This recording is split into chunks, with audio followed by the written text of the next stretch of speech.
ఆదూరి సాయి ఝరికి స్వాగతం.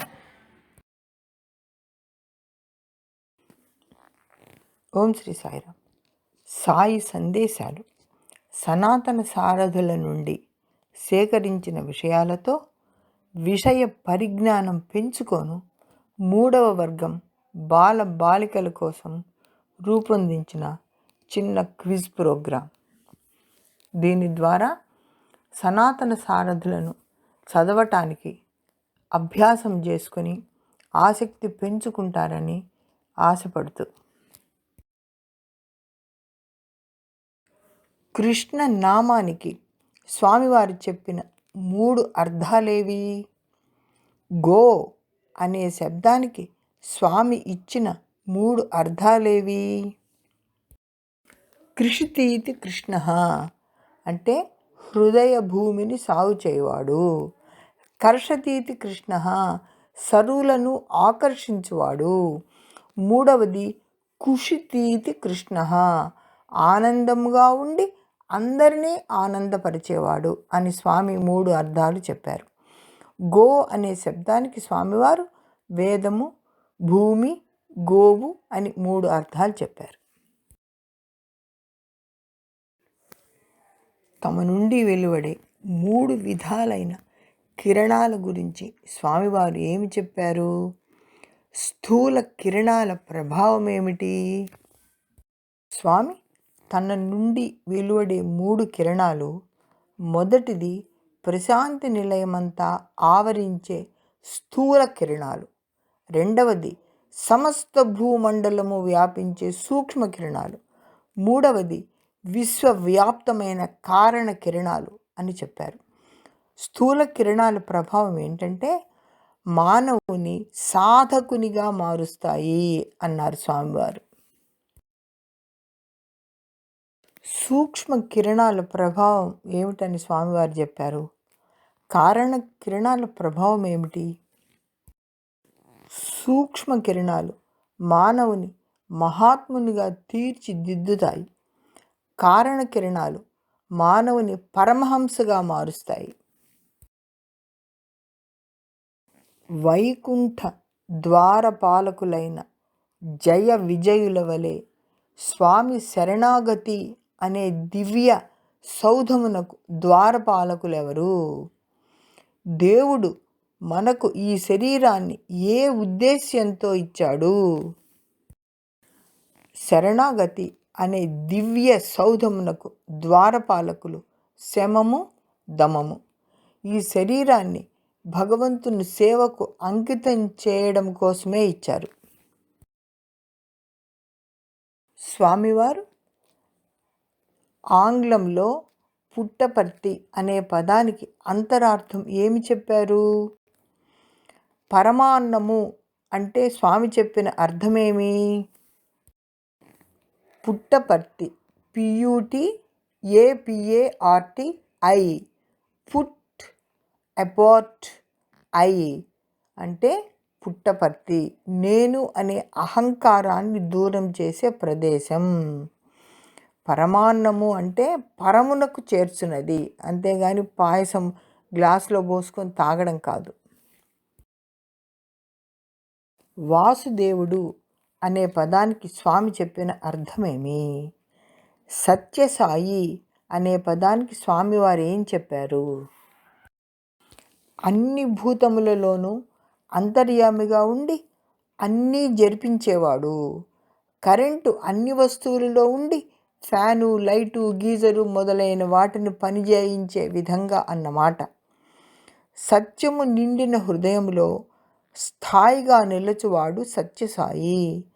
సత్యస్య సత్యమైన సాయి హృదయాలలో శయనించి ఉన్నాడని ఈ పేరుకు అంతరార్థం.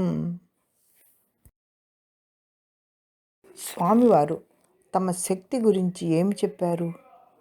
పరమాత్మను చేరే మార్గం ఏదని స్వామి చెప్పారు. స్వామివారు తమ శక్తులు ఏనుగు ప్రమాణంలో ఉంటే తాము చూపే మహిమలు దోమ ప్రమాణం అని చెప్పారు. తమ శక్తి కొలతలకు అందనిది అని చెప్పారు. పరమాత్మను చేరు రాజమార్గం ప్రేమ ఒక్కటే అని స్వామివారు చెప్పారు. దైవత్వ చిహ్నములేవి అని స్వామివారు అన్నారు. పరమాత్మ నామమును చింతించే అంటే పలికే అధికారం ఏ అవయవానికి ఉన్నది అన్నారు స్వామివారు. దోషరహితమైన దృష్టి, నిశ్చల హృదయము. ఎంత జిడ్డు ఆహారాన్ని తిన్నా చేతులకు అంటే జిడ్డు నాలుకకు అంటదు. జిడ్డు అంటని నాలుకకు మాత్రమే పరమాత్మ నామాన్ని చింతించే అధికారం ఉంది అని సెలవిచ్చారు స్వామివారు. అంటే డిటాచ్డ్గా ఉండటం, పరిశుభ్రంగా ఉండటం. దేవాలయానికి వెళ్ళి దేవుని ఎదుట నిలబడి ఎందుకు కళ్ళు మూసుకొని నమస్కరిస్తాము? స్వామి తమ అవతారం దేనికోసం వచ్చిందని సెలవిచ్చారు? కర్మేంద్రియముల వలన ప్రయోజనం లేదు, జ్ఞానేంద్రియములే భగవంతుని చూపగలవని, చర్మ చక్షువులతో కాక జ్ఞాన చక్షువులతో సత్యస్వరూపాన్ని గుర్తించి మనసులో నిలుపుకోవడం కోసం కళ్ళు మూసుకొని నమస్కరిస్తాము.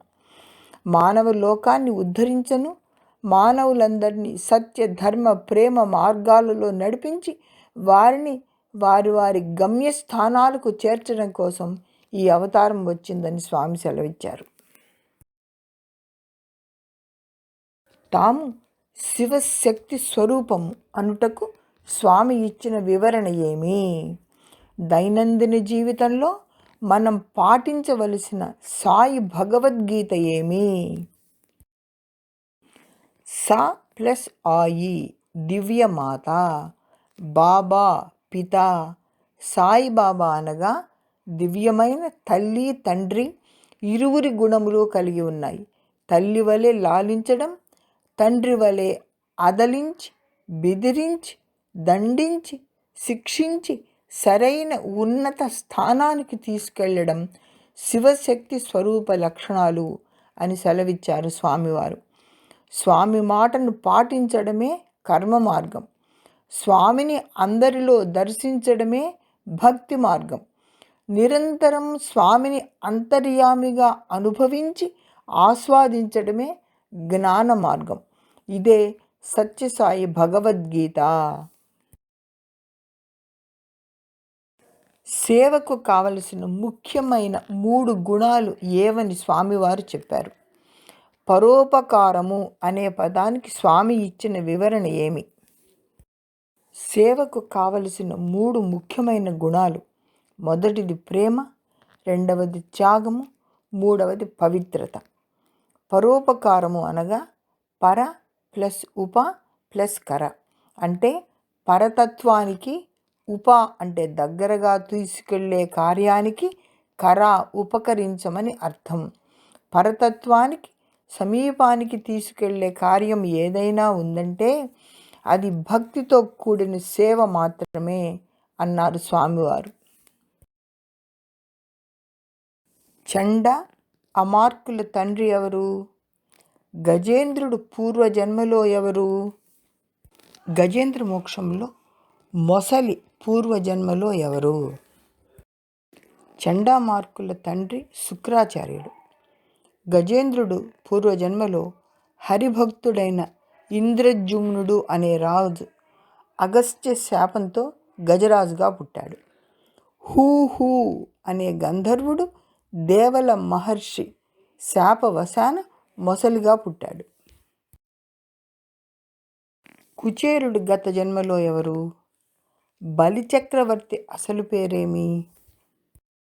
కుచేరుడు గత జన్మలో ధనార్జనే జీవితంగా గడిపిన బ్రాహ్మణుడు. బలిచక్రవర్తి అసలు పేరు ఇంద్రసేనుడు, ప్రహ్లాదుని మనుమడు. ఆచరణలో పెట్టని విద్య ఏమవుతుంది? జీవితానికి నిజమైన పరిపూర్ణత, ఆనందం, సౌలభ్యం దేనితో ఉన్నాయని స్వామి చెప్పారు. ఆచరణలో పెట్టని విద్య అపవిత్రమై వృధా అవుతుంది. జీవితానికి నిజమైన పరిపూర్ణత ఐక్యతలోనే ఉందని స్వామివారు చెప్పారు. మనం చేసే సేవలన్నీ దేనికోసమని స్వామి చెప్పారు? నిస్వార్థ సేవ గురించి స్వామి ఏమి సెలవిచ్చారు? ఈ సేవలన్నీ స్వామి అనుగ్రహం పొందే సాధనలు మాత్రమే అన్నారు స్వామివారు. Good work is God's work. నీవు సేవ చేయి, నేను సేవ్ చేస్తాను అన్నారు స్వామివారు. లెస్ లగేజ్ మోర్ కంఫర్ట్ అంటే స్వామి చెప్పిన అర్థమేమి? కలియుగంలో దేవతలు రాక్షసులు ఎక్కడ ఉన్నారని స్వామి సెలవిచ్చారు. మితమైనదే హితమైనది. మన మనస్సు, కోరికలు, ఆలోచనలు, అపోహలు అన్నీ కూడా బరువైన సామగ్రి వంటివి. వాటిని వదిలినప్పుడే తేలికగా, క్షేమంగా, సుఖంగా జీవితం అనే ప్రయాణం చేయగలము. మనకు సాధ్యమవుతుంది. మన కోరికలే మన బరువులు. కలియుగంలో దేవతలు, రాక్షసులు ఒకే దేహంలో ఉంటున్నారు. అందుకే స్వామి సూచనలతో మంచి చెడులను వేరు చేసి, చెడును దూరం చేసుకుని మంచిని అనుసరించి ముక్తి పొందాలి. ఓం శ్రీ సాయిరామ్. భగవాన్ శ్రీ సత్యసాయిబాబా వారి పాద పద్మములకు భక్తితో అంకితం. సత్యసాయి పాదార్చిత ఆదూరి హైమావతి శ్రీనివాసరావు.